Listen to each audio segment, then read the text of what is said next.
Hi, my name is Colby Sharp. I am a fifth grade teacher in Michigan and the co-author of this book, The Commonsense Guide to Your Classroom Library, that I wrote with my good friend, Donald Miller. And we are here about 30 some days into the school year, and I'm making some changes to the author/series section in my classroom library. And I wanted to share those changes with you today and talk to you about why I'm making each one of these changes. The first up,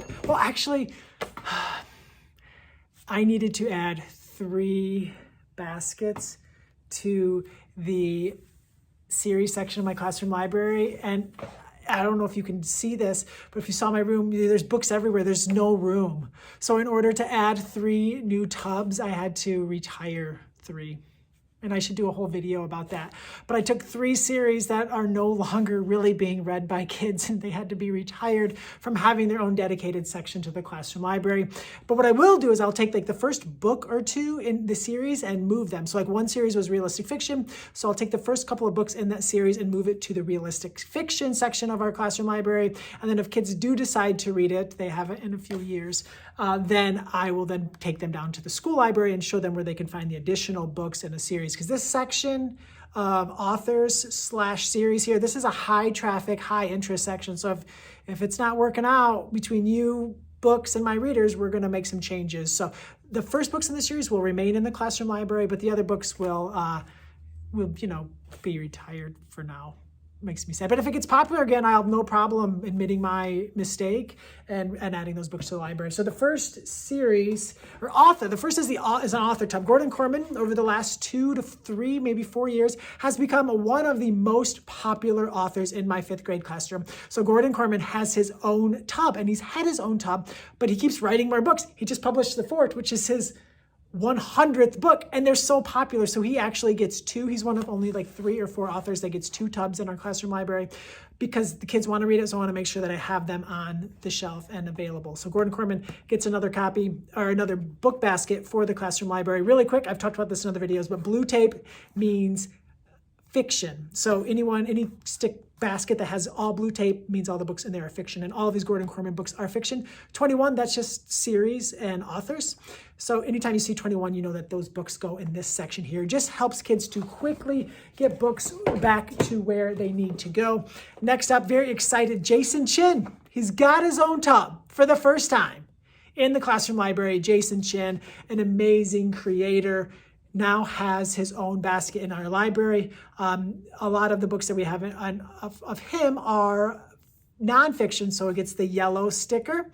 And we have Gravity, we have Grand Canyon, we have Water is Water, which he illustrated. We have a couple more that I need to pull from the nonfiction portion of our classroom library. They're already organized by topic, so they need to come out of their topic and into the Jason Chin basket. Because if you like one book by Jason Chin, chances are you might like another book by him. His art is just so unique and so amazing. So Jason Chin is another author that now has a basket in our classroom library. Yellow, nonfiction. We don't have enough nonfiction authors and nonfiction series in our classroom library in this author series section, so I'm trying to add as many as possible. That's why I'm very excited for Jason to be added.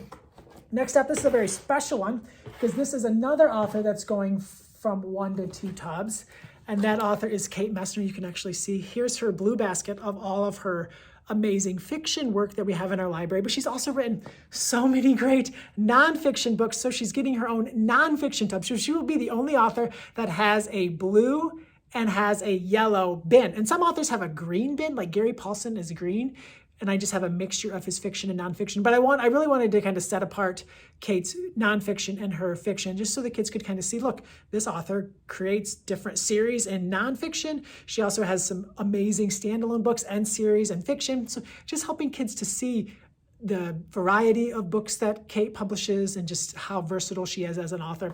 So we have her History Smashers books, and we also have her mini books in her Over and Under series. We don't have them all yet, but we just got the Waves one, which I'm really excited about. So Kate Messner now has an informational tub in our classroom library. And there's one other thing that I wanted to mention about Kate's tub is she wrote The Next President, which is an amazing nonfiction book that we are adding to our classroom library. I just purchased this. And I debated, where would kids best find this book? Would it be in the Kate Messner tab, or would it be in the basket that we're adding about the presidency? So we're going to start this in the basket with the presidency, because I think I have a lot of kids that are really interested in that, and I want to make sure that we have as many books as possible in that basket.